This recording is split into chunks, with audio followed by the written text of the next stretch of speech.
오늘의 10분 말씀. 누가복음 4장 31절부터 44절까지입니다.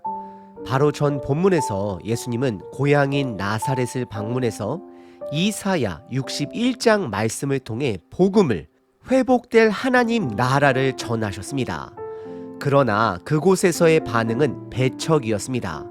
이 배척 사건은 사실 이스라엘이 앞으로 예수님을 거부할 날이 올 것이라는 예고편과도 같습니다. 그리고 오늘 본문에서 예수님은 가버나움 마을을 방문하시게 되는데, 이곳은 예수님의 갈릴리 사역의 중심지로 사용된 마을입니다. 재미있는 점은 누가복음이 나사렛과 가버나움의 방문을 비교하면서 그 차이를 강조하고 있다는 것입니다. 나사렛에서는 예수님이 배척당하지만 가버나움에서는 더 긍정적인 반응을 확인할 수 있습니다. 누가복음에서 예수님의 사역 시작을 큰 그림으로 살펴보면, 첫 번째로 세례 요한에게 침례를 받으신 후 하나님 아버지께로부터 이 사람이 내 아들이라는 말씀의 확증을 받으셨습니다. 두 번째로 광야에서 40일 동안 사탄의 유혹을 이기시며 예수님은 그분의 능력과 권위를 행동으로 보여주셨습니다. 세 번째로 나사렛을 기점으로 하나님 나라와 복음을 선포하기 시작하셨습니다. 이때 예수님은 이스라엘이 그분을 버릴 것임을 암시하시면서 동시에 그 복음은 이방인들에게도 열릴 것임을 말씀하셨습니다. 특히 오늘 본문에서 중요한 점은 바로 가버나움에서 하나님의 나라라는 단어가 처음으로 사용된다는 것입니다. 그리고 나사렛에서 선포하신 이사야 61장 메시아를 통해 이루어질 하나님의 나라가 가버나움 마을에서 실제적으로 어떻게 임하는지를 보여주십니다. 예수님은 그곳에서 하나님의 나라를 사람들에게 귀로 듣게 하시고 눈으로 보게 하시며 손으로 만지게 하십니다. 이로써 하나님의 나라는 단순히 이론적인 개념이 아니라 실제적으로 우리 삶 속에서 임하는 현실임을 보여주고 있는 것입니다. 그로 인해 하나님의 나라는 점차 확장되어 가고 있음을 확인할 수 있습니다. 그리고 오늘 본문에서 두 번 언급된 중요한 단어가 바로 권위입니다. 예수님은 하나님 나라의 권위를 가지신 분이시며 그 권위로 귀신을 쫓아내시고 병을 고치시는 놀라운 능력을 보이십니다. 그분의 권위는 단순한 외적인 권세가 아니라 하나님의 뜻을 온전히 실행하는 권위라는 점에서 우리가 실천적으로 따라야 할 본보기가 됩니다. 오늘 본문에서는 귀신 들린 사람들을 등장시키며 우리에게 중요한 교훈을 주고 있습니다. 그것은 바로 우리가 하나님 나라를 머리로만 알고 있는 사람인지 아니면 예수님의 권위 아래 실제적으로 살아가는 사람인지를 묻고 있다는 것입니다. 귀신 들린 사람은 예수님이 누구인지 정확하게 알고 있었습니다. 예수님을 하나님의 아들이며 거룩한 자 그리스도로 인식했습니다. 그가 진리를 말할 때 예수님은 그를 꾸짖고 잠잠하게 하셨습니다. 왜냐하면 그 귀신 들린 자는 단지 머리로만 알 뿐 그 진리가 삶에 적용되지 않기 때문입니다. 여기서 조금 경고의 의미를 담아 전하고 싶은 말이 있습니다. 우리는 평생 예수님을 안다고 말하며 살 수 있지만 결국 그 말들만으로는 지옥에 떨어질 수 있다는 사실을 잊지 말아야 합니다. 중요한 것은 단순히 머리로만 알고 있는 것에 머무는 것이 아니라 그 예수님과 동행하며 그 십자가의 길을 함께 걸어 영광의 자리에 참여하는 것입니다. 오늘 본문을 통해 우리는 스스로에게 묻고 점검해야 합니다. 내 삶이 정말 예수님의 권위 아래 놓여 있는지, 나는 그분의 뜻대로 살고 있는지 말입니다. 우리 각자가 예수님의 권위 아래 온전히 살아가고 있는지 진지하게 점검해 보시길 바랍니다. 오늘 본문은 가버나움을 배경으로 세 가지 큰 사건으로 나누어 볼 수 있습니다. 첫째, 공적인 회당에서 귀신을 쫓아내는 사건입니다. 둘째, 개인 가정집에서 병자를 고쳐주시고 귀신을 쫓아내는 일입니다. 셋째, 예수님께서 하나님 나라 복음을 전파하시는 장면이 나옵니다. 먼저 첫 번째 장면은 회당에서 하나님 나라를 가르치시고 귀신을 쫓는 내용입니다. 31절부터 37절까지의 내용입니다. 31절에서 장소가 바뀝니다. 예수님은 높은 지역인 나사렛에서 낮은 곳에 위치한 가버나움으로 내려오십니다. 나사렛에서와 마찬가지로 안식일에 회당에서 가르치십니다. 그런데 사람들은 예수님의 가르침에 놀랍니다. 그 이유는 예수님께서 권위를 가지고 가르치셨기 때문입니다. 예수님이 가르치심으로 사람들은 그 말씀을 들으면서 하나님 나라를 점점 더 이해하게 됩니다. 그런데 33절에 보시면 갑자기 회당 안에서 귀신 들린 사람이 큰 소리를 지릅니다. 이 사람은 34절에서 세 가지 중요한 고백을 합니다. 첫 번째는 우리와 무슨 상관이 있느냐는 질문입니다.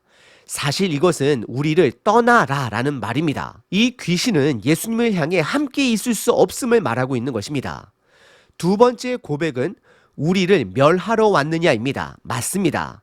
하나님의 나라가 완성되면 결국 모든 사탄과 악한 세력들은 멸망당할 것입니다. 귀신은 그것을 알고 있었고 하나님 나라의 완성이란 결국 사단의 멸망이라는 걸 직감하고 있었습니다. 누가복음은 이렇게 귀신을 쫓아내는 사건을 통해 하나님의 나라가 완성되는 모습을 예고하고 있습니다. 세 번째 고백은 귀신이 예수님을 정확하게 알아본다라는 점입니다. 귀신은 예수님을 하나님의 거룩한 자, 즉 하나님의 아들이라고 고백하고 있는 것입니다. 귀신은 예수님을 명확하게 알고는 있었지만 그것이 구원으로 이루어지지는 않습니다. 그런데 예수님은 35절에서 귀신을 꾸짖으시고 그 귀신이 떠나가게 하십니다. 예수님은 귀신에게 말을 하지 말라고 명령하시며 그 귀신을 잠잠케 하시고 그 사람에게서 나오게 하십니다. 이 일이 일어나고 나서 36절에서는 사람들이 예수님의 권위에 대해 놀라게 되는 장면이 나옵니다. 예수님께서 말씀만으로 귀신을 쫓아내신 그 권능을 보며 큰 충격을 받게 됩니다. 그리고 37절에서는 하나님의 나라가 이제 가버나움을 넘어 근처 마을로 퍼져나가게 되는 사실을 기록하고 있습니다. 이 사건을 통해 하나님의 나라가 점차 확장되어 가고 있다는 것을 확인할 수 있습니다. 이렇게 첫 번째 부분에서는 예수님이 공적인 장소, 회당에서 가르치시고 귀신을 쫓아내시는 그분의 권위를 보여주십니다. 두 번째 부분은 첫 번째와 다르게 공적인 장소가 아닌 가정집에서 일어납니다. 예수님은 베드로의 장모가 있는 집에 들어가 장모의 열병을 고치십니다. 이 부분은 38절에서부터 41절까지입니다. 38절에서 예수님은 회당에서 나와 시몬 베드로의 집에 들어가십니다.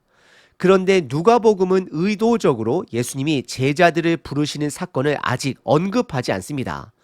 대신에 예수님의 사역과 시작된 하나님의 나라에 집중하고 있습니다. 그럼으로써 하나님의 나라가 개인의 가정 안에도 확장되고 있다는 점을 강조하고 있는 것입니다.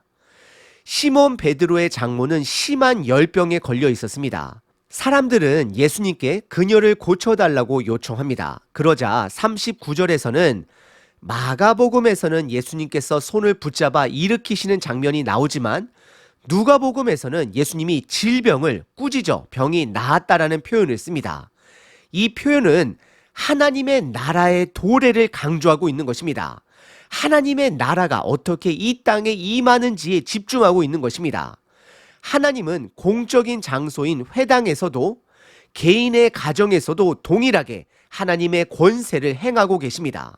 그리고 베드로 장모는 예수님의 이 치유로 인해 예수님의 사역에 적극적으로 동참하며 수종들게 됩니다.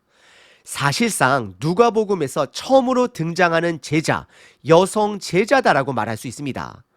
그녀는 예수님의 사역에 동참하며 그 사역을 도와주는 역할을 하게 됩니다. 40절에서는 예수님의 치유가 확산되어 사람들이 온갖 병자들을 예수님께 데리고 옵니다. 예수님은 그들을 만지셔서 병을 고쳐주십니다. 그리고 41절에서는 다시 한번 귀신 들린 자들이 예수님을 고백합니다. 그들은 예수님을 하나님의 아들이자 그리스도라고 고백합니다. 하지만 예수님은 그 귀신들을 꾸짖으시고 그들의 고백을 허락하지 않으십니다. 예수님은 자신의 정체성에 대해 귀신들로부터 고백받는 것을 허락하지 않으십니다. 여기에는 두 가지 이유가 있습니다. 첫째, 귀신들은 예수님을 알고 있지만 그들은 하나님 나라 일에 동참하는 자들이 아니기 때문입니다. 둘째, 예수님의 온전한 그리스도의 모습은 십자가의 길을 거쳐가야 하기 때문에 단순히 병을 고쳐주는 것만이 아니라 하나님의 구속 계획이 완성되어야 하기 때문입니다. 따라서 세 번째 부분에서는 예수님이 병자를 떠나 한적한 곳으로 가시는 장면이 등장합니다. 이는 예수님의 사역이 단순히 치유와 기적에만 집중하지 않고 하나님 나라의 완성으로 나아가는 과정임을 보여줍니다. 세 번째 부분은 하나님이 그들을 떠나 하나님의 나라 복음을 다른 마을에서 전파하십니다. 이 부분은 42절과 44절에 해당됩니다. 42절에서 예수님은 새벽에 한적한 곳으로 가십니다. 여기서 말하는 한적한 곳은 광야를 의미합니다. 이 장면에서 가버나움 사람들은 예수님이 사라진 것을 보고 예수님을 찾기 시작합니다. 그들은 예수님을 그들 마을에 붙들여 매려 합니다. 이는 예수님을 자신들의 왕으로 삼으려 했던 오병이어 사건과도 연결될 수 있습니다. 사람들은 예수님을 자신들의 욕망과 목적에 맞게 관리하고자 했습니다. 이를 통해 우리들 또한 종종 예수님을 우리들의 계획에 맞추려는 경향이 있음을 보게 됩니다. 43절에서 예수님은 자신의 사명을, 임무를 명확히 드러내십니다. 예수님은 한 곳에만 머물 수 있는 분이 아니십니다. 그분의 사명은 하나님 나라 복음을 다른 곳에서도 전하는 것입니다. 예수님의 궁극적인 목적은 육체적인 필요를 채우러 이 땅에 오신 것이 아니라 영적인 필요를 채우기 위해 이 땅에 오신 것입니다. 43절에서는 하나님의 나라라는 단어가 처음 사용되며 예수님의 본질적인 사역이 하나님 나라 복음을 전하는 것임을 분명히 밝히고 있습니다. 그리고 이어지는 44절에서는 예수님이 갈릴리 여러 회당을 다니시며 하나님 나라 복음을 전파하시고 그 복음을 말씀과 행함으로 보여주시는 모습을 묘사하고 있습니다. 예수님은 단지 말로만 전하는 것이 아니라 말씀과 행동을 통해 하나님의 나라가 실질적으로 어떻게 이 땅에 임하는지를 직접적으로 보여주십니다. 여러분은 하나님의 나라를 듣고 보고 경험하셨나요? 이 질문은 오늘날 우리에게도 여전히 중요한 질문입니다. 예수님의 사역을 통해 우리는 하나님의 나라가 이미 이 땅에 임했음을 보고 그 나라의 복음을 듣고 순종을 통해 경험해야 한다는 것을 깨달아야 됩니다. 하나님의 나라는 단순히 어떤 이론적인 개념이 아니라 실제 삶 속에서 경험되는 권세와 변화를 의미합니다. 예수님은 우리가 그 나라를 직접 경험하며 살아가기를 원하십니다. 오늘 본문은 예수님이 갈릴리 가버나움에서 일으킨 일들을 살펴봤습니다. 예수님은 공적인 장소인 회당에서도 하나님의 나라를 드러내셨고 개인의 가정집에서도 복음을 전하셨습니다. 이게 바로 복음이 얼마나 넓게 퍼져가는지를 보여주는 것입니다. 그리고 동시에 그 두 장소에서 귀신들이 떠나가는 장면을 기록한 것은 결국 마지막 날에 사단의 모든 세력이 하나님의 심판 아래 놓이게 될 것을 상징적으로 보여주는 장면이 되는 것입니다. 그래서 예수님은 자신이 하나님의 아들임을 정확히 알았던 귀신들을 꾸짖으시고 조용히 시키셨습니다. 그 이유는 그들이 머리로만 예수님을 알고 하나님 나라에는 동참하는 자들이 아니었기 때문입니다. 그들은 반역하는 자들입니다. 사실 우리도 예수님을 단지 안다라는 것에만 머물면 결국 멸망당할 수 있다는 경고가 됩니다. 베드로의 장모처럼 예수님께 치유받고 그분의 사역에 동참하는 자가 되어야 한다라는 것입니다. 또한 가버나움 사람들은 예수님이 떠나려 하자 그분을 떠나지 않게 막으려 했습니다. 이 장면은 우리가 예수님을 우리의 필요에 맞게, 우리의 목적에 맞게 관리하려는 태도가 있음을 보여주는 것입니다. 우리가 예수님의 권능과 권위를 경험했다면 이제 그 드러난 하나님의 나라의 가치를 두고 살아가야 합니다. 두 가지를 기억하시길 바랍니다. 첫째, 우리는 하나님 나라를 전파하는 임무를 가진 자들입니다. 둘째, 그 하나님 나라의 가치가 우리 삶에 뿌리가 되어야 하는 것입니다. 여러분은 어떤 삶을 살고 계신가요? 마가복음 1장 15절 때가 찼고 하나님 나라가 가까이 왔으니 회개하고 복음을 믿으라. 하나님 아버지, 오늘 우리에게 하나님의 나라를 드러내심에 감사합니다.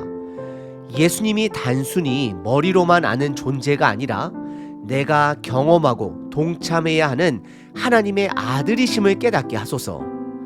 우리가 예수님의 사역을 보고 듣고 경험한 것이 우리 삶 속에서 실질적인 변화로 나타나게 하시고 하나님의 나라가 우리 일상 속에서 확장되길 기도합니다.